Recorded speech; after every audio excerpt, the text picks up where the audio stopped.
Well, good morning again, and thank you so much for continuing to be with us here today. It is truly a distinct privilege and honor for me to be able to introduce our next speaker, Lieutenant General Edward C. Cardon. He is the commanding general of the U.S. Army Cyber Command and Second Army. General Cardon was born in Texas and raised in California. In 1982, he was commissioned as an engineer officer from the United States Military Academy at West Point. Lieutenant General Cardon has commanded at every level, from company through division. Prior to leading the Army Cyber Command and Second Army, he commanded the 2nd Infantry Division in South Korea. His education includes a Bachelor's of Science degree from the U.S. Military Academy and 2 master's degrees in National Security and Strategic Studies from the National War College in the U.S. Naval Command and Staff College. It is truly a distinct honor to welcome General Cardon to Augusta and to Georgia Regents University. We're incredibly honored to have him here. General Cardon, we know that you have been tasked with a difficult and very important mission.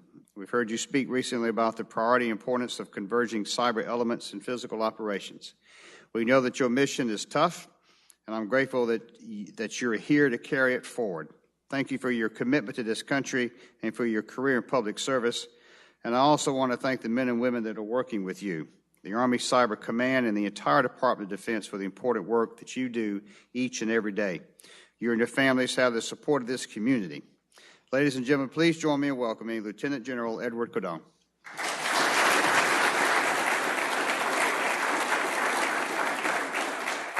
Good morning, everyone, and thanks to Dr. Keel for that kind introduction here. My plan is to talk for about 15, 20 minutes and then questions, and so please, fill out the cards. I find that to be most helpful, and I also get a lot from the questions. Army Cyber Command this month is 5 years old, and we look forward to moving down here, becoming part of the community. That's normally the first question I get, so I can save that one on the card. It's going to be 2019, 2020 timeframe. That said, the first elements of the command are already down here. I'm especially looking forward to getting down here because this weekend in D.C. it's going to be 30 degrees in the morning, and I'm going to remember my time here at Fort Stewart. I have a lot of time here in Georgia being stationed with the 3rd Infantry Division, and I really like the weather down here. I often start with the frame so you know where I'm coming from with cyber. Information technologies have had such an impact on our society, positive impact. It's impacted every aspect, and also the military. And that's the positive side, but there's a downside to it. And the way I see it today is the threats are going up, the vulnerabilities are going up, the complexity, the Internet of Things is causing complexity to go up, and barriers to entry are going down. And when you put all that together, this is a national problem. It's not just a DoD problem. In a way, I describe it as hyper-asymmetrical, because a small team of people can do enormous damage, and that's pretty unusual when you look at the most forms of power in the world. We look at cyber as a form of maneuver, an operational, rather a signal function or an intelligence function. We view it as a way of operating that's extremely disruptive. So I want to first start off with, I said the command's 5 years old. Well, what progress have we made? 2 years ago, let me back up a little bit more. In 2012, there was a decision to build 133 cyber mission teams for the Department of Defense. The Army has responsibility to build 41 of those, roughly half defense, half offense. 2 years ago, we had 2. Today we have 32. This next summer we'll have 41. We have a Joint Force Headquarters Cyber that's co-located with National Security Agency Georgia now. Last year it started with 2 people. Today it's 123 strong, fully operational, capable, supporting 3 combatant commands around the world. Under General Fogarty's leadership, the Cyber Center of Excellence has really grown over the last year to where it was assigned to now we actually have a cyber school training lieutenants today that were commissioned in a new cyber branch. Up at West Point, the Army Cyber Institute was created. It started with 2 people. It has about 50 now, and it works the strategic elements of cyber in partnerships with New York City. And probably the thing I'm most excited about is we now have a cyber branch. There were questions earlier in the panel about how do you manage the people in this space. We did that so we could manage our talent and develop leaders for the future in cyber. What kind of numbers am I talking about? The entire thing, in the end, will be about 3,800 people. Today we have over 1,000 in it, and most of those are in the cyber mission teams. We're working on a civilian career field as well. And then finally, a lot of changes ongoing right now with acquisition. In other words, in the requirements, programming, and acquisition processes that will be able to give us the technology we need at speed. And so that now brings me to how another way to frame this is people, processes, and technology. So I happen to believe we're living in an information technology revolution at the moment. We could have a long debate whether it's a revolution or it's an evolution. But when you start to think about the advances in cloud technologies, virtualization technologies, big data technologies, encryption technologies, advanced computing technologies, wireless and mobile technologies, encryption, it's really challenging. And when you think that that pace of change that is going at right now, how are we going to stay ahead of this? In the Department of Defense, many of us used to, 30, 40 years ago, the Department of Defense led a lot of innovation in the country. Today, that's no longer true. It's especially not true in information technologies. If you just look at Microsoft's S&T budget, $13 billion. You look at IBM's $7 to $8 billion, Oracle, or Cisco rather, $4 billion. The entire S&T budget for the Army is $4 billion. And so all of a sudden you realize the amount of money that private industry is pouring into information technology and cybersecurity is rather stunning. And there's centers of excellence for this. Many of you know about Silicon Valley, but I found out yesterday that Google's creating Silicon Beach as well, because they realize, you got to go to where your workforce is, and some want to live in Los Angeles. They're building an entire complex down there to support that. But you could also talk about what's going on in Maryland, what's going on in Austin, and what's going on in Boston. But that's the technology. To us, people are the key, because all that technology I just talked about, it's changing. It's going to change. Whatever we're learning today, 5 years from now, it's going to be different. And the way that we normally describe in the Army how we do this, it's a combination of experience, education, and self-development. And that brings me to why I'm here today.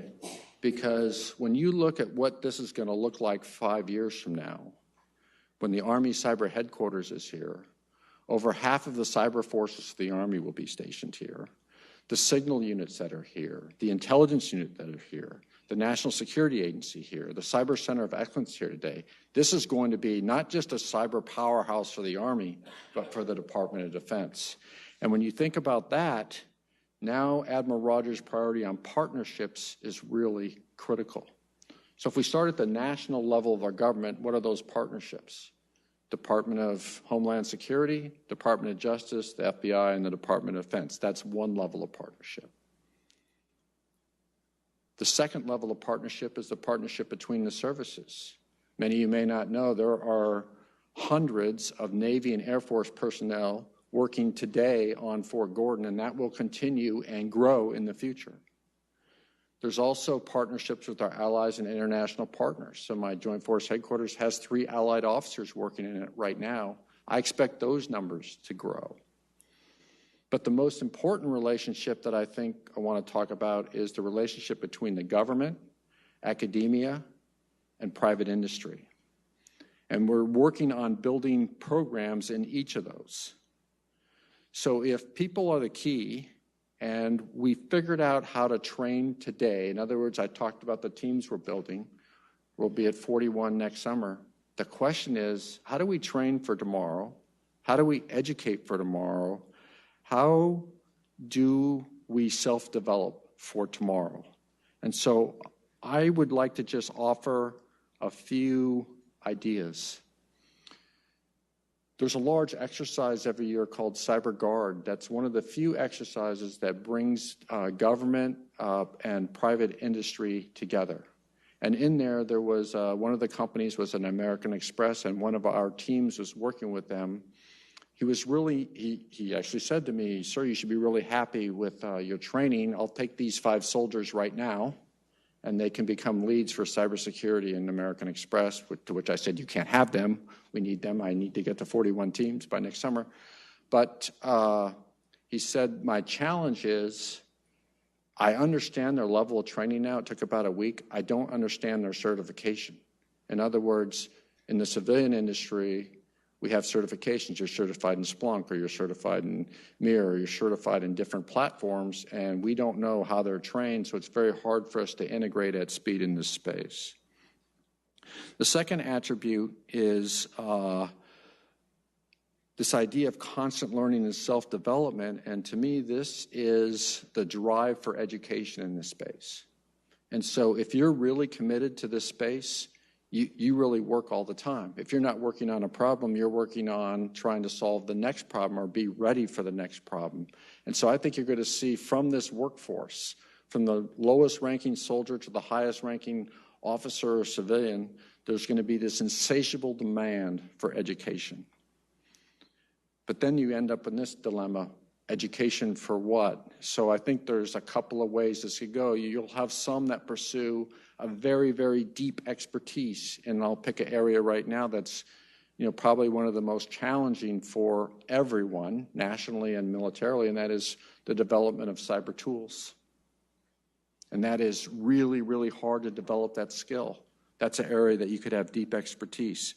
But there's also this idea of a multidisciplinary approach. So recently, talking to 3 young officers, they started talking to me about the maker movement and how they're using the maker movement for cyber. Well, first I had to read up on what the maker movement was, okay? And I realized, wow, I am just not in touch as much as I should with our junior officers here. But I started realizing, wow, that has real potential here, because a lot of academia has labs, and those are mini maker movements by themselves. And then if you put together those that need problem solved with the tremendous faculty reinforced by private industry, think about the power of that. The third thing is the whole idea of research. Many people don't know that you can hold patents when you're in the military. You're only allowed to take 20,000 a year. You're capped at that until you retire. But the point is that as you start to see these elements grow, you'll see venture capital move in. And once the venture capital starts moving in, it's going to start creating its own synergy against tough problems and solutions, but its own synergy in that if you have a good idea, it'll get funded. But more importantly, it will get funded and be driven by business acumen that we don't have in the military, that will actually develop something that's bigger than the military, will develop something that's good for the entire country. And then finally, cyber is all about teams and relationships. This idea, as many of you know, there's not one person working, it's a whole team. And so to me, what an academic environment gives you is an incredible relationship building mechanism that normally lasts for decades. So part of what we're trying to do is make sure that we have the academic relationships that enable us to tap into areas that we normally would not be able to touch, but we can touch through an academic relationship. Sometimes I want to use, many of you may know Chris Inglis, who was a former deputy of the National Security Agency. I heard him talk the other day. I thought he had a very good frame also for education, which I want to share with you. He called it the few, the many, and the all. So the few is this: we need a few that have very specialized training. These are really high-end cyber people. Their training is unique, really skilled. Then you have the many. There's a lot of this. It runs the IT systems, big enterprise systems, helps us with all of our deployed forces, people that work in the intelligence fields, people that work in the electronic warfare fields or information operations fields. That's another level of education. And then there's the all.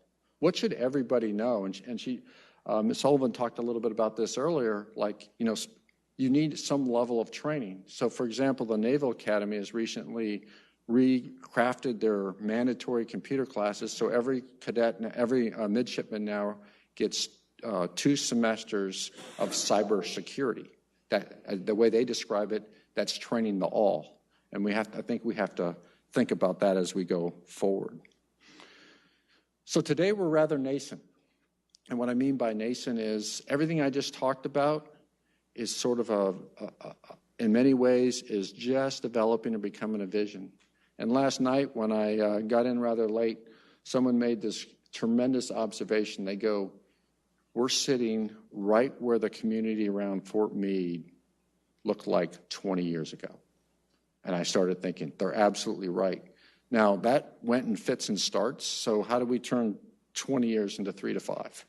And I think some of the visionary leadership that I've heard here, this is really, really possible. But of course, it requires federal help, state help, local help, and then partnerships across government, industry, and academia. But I think if we see the potential and we all work together on this through a partnership and relationships, we can absolutely get there. Because I believe the partnerships are critical to finding the solutions. You know, America's partnerships among industry, academia, and government are one of our greatest assets. When you think about World War II, it's what made our victory possible as the greatest military power for more than 70 years. Our industrial and academic communities helped win the space race, Cold War, the World Wide Web. And when you start thinking about some of the huge things that have done, not just for our country, but for the world writ large, we can do the same thing here on a smaller scale. And we're going to have to do that to combat the threats that are going to continue to emanate from cyberspace as we work to the future. And so I think I want to stop there. And as I promised you, I'd leave time for questions. And I look forward to your questions. Thank you very much.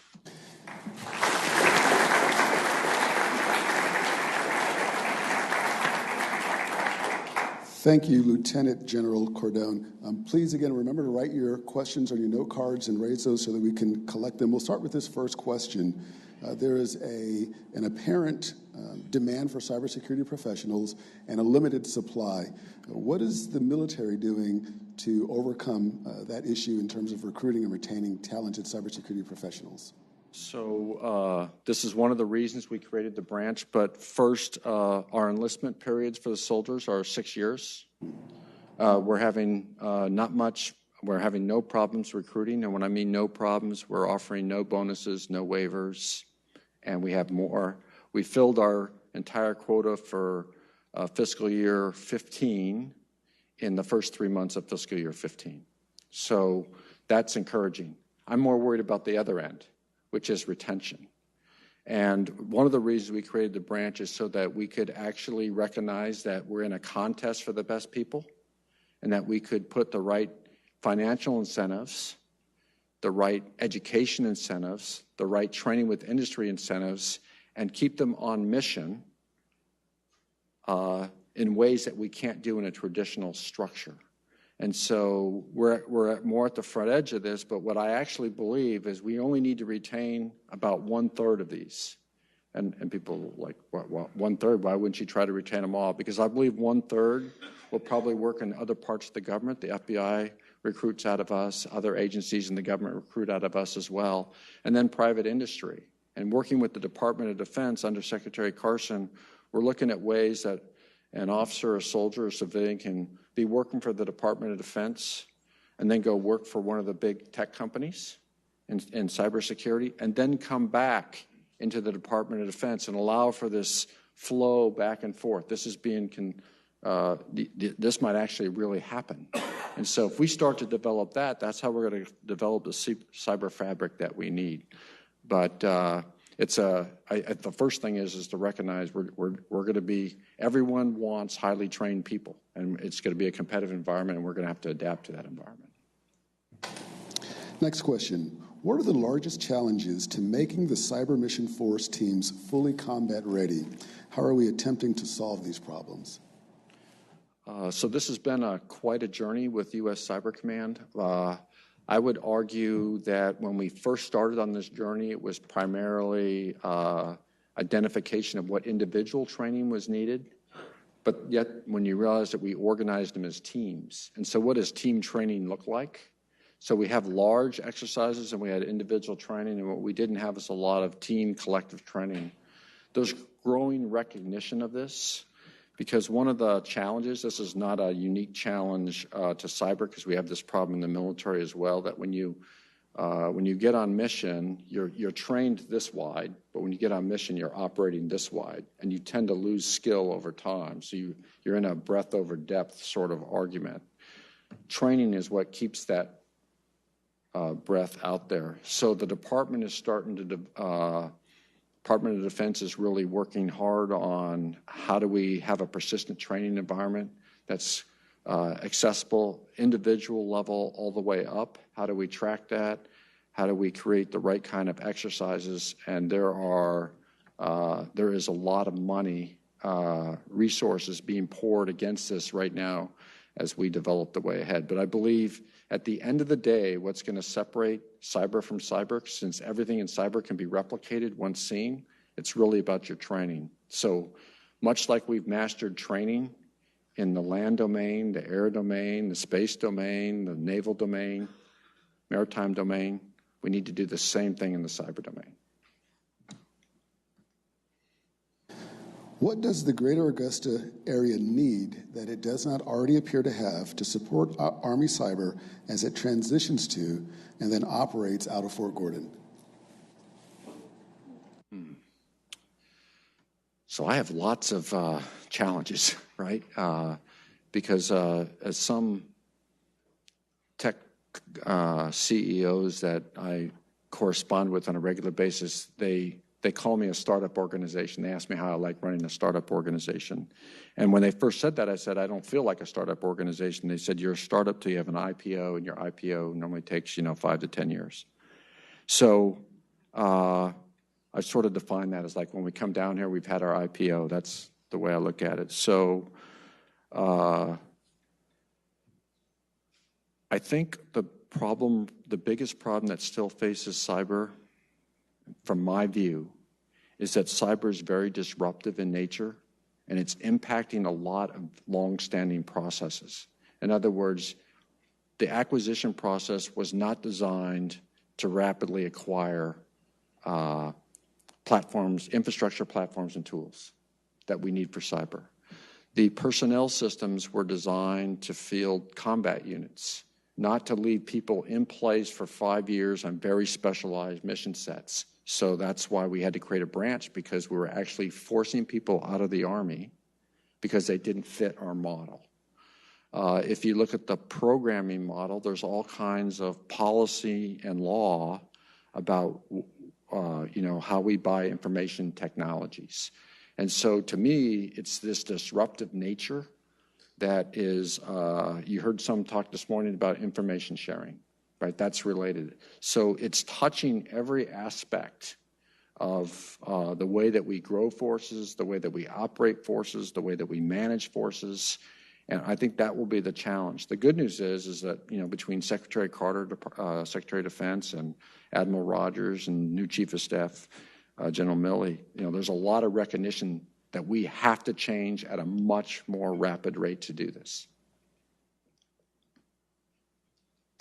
Would you please share one or two examples where the military and private industry work side by side to solve a cyber problem or cyber threat?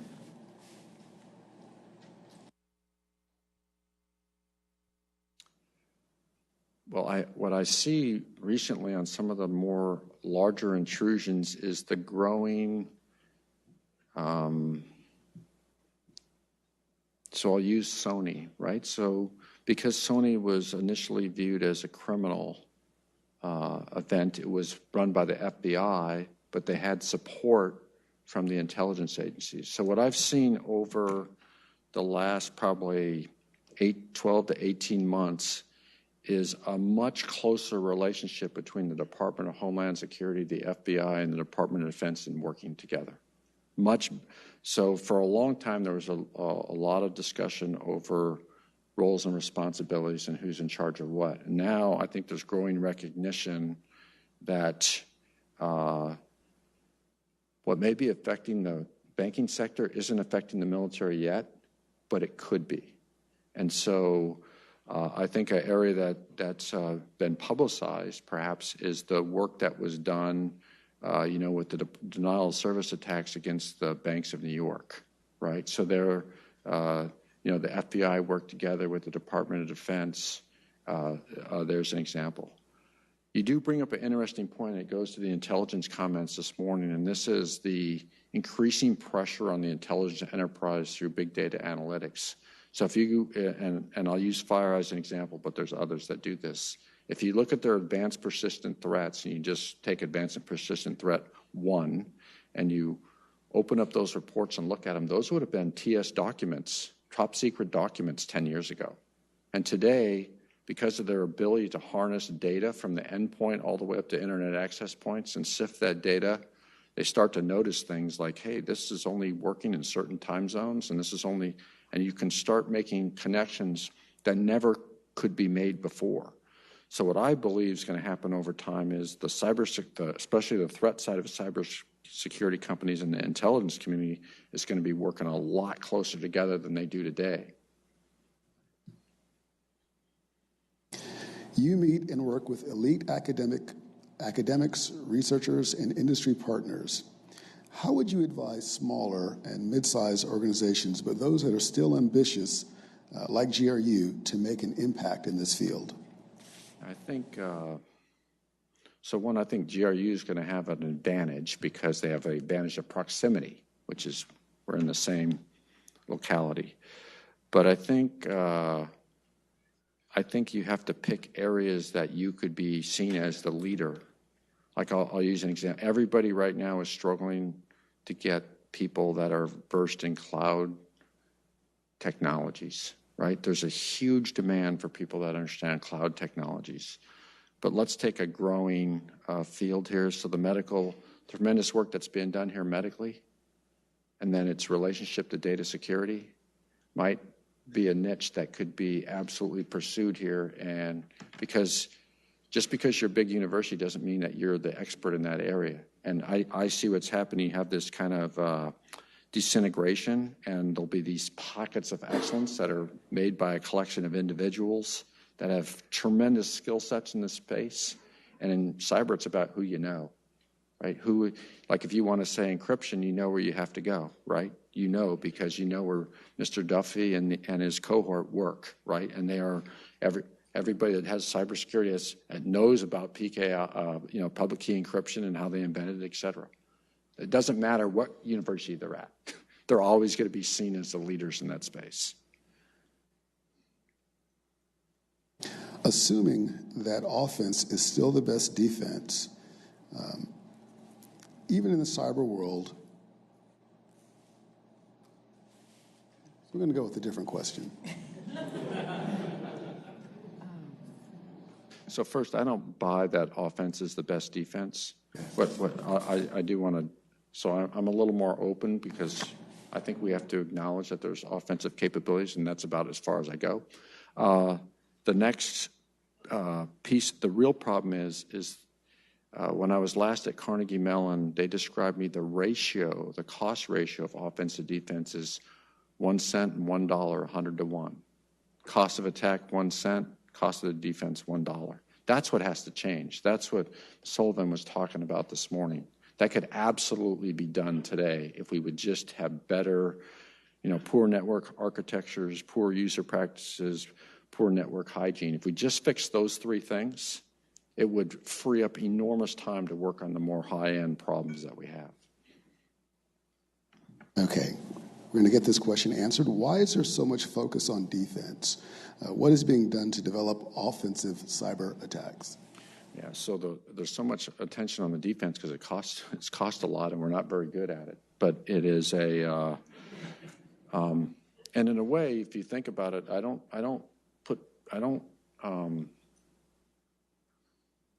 it's sort of like the 60 Minutes thing on the car. Now, who would have thought that somebody would say, hey, let me see if I can hack this car, right? And so now what always worries me is when I see that, they hack the car, it's like, wow, there's 50,000 kids in America now trying to hack their parents' car.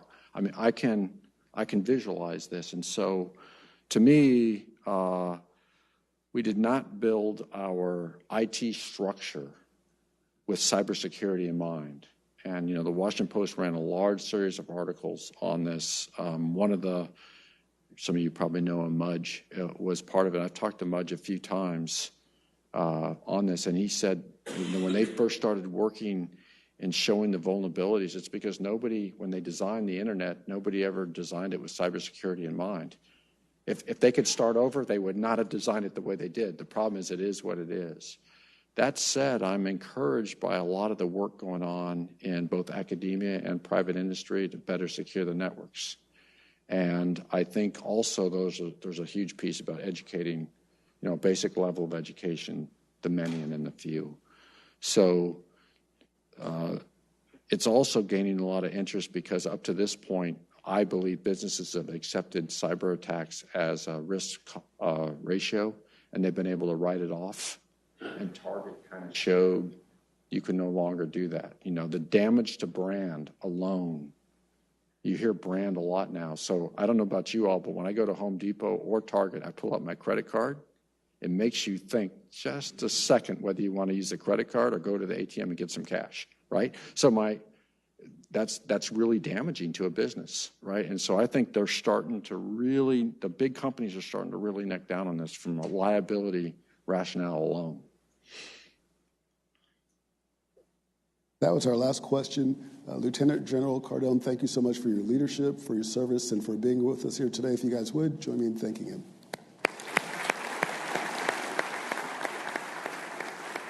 Thank you very much. Appreciate it.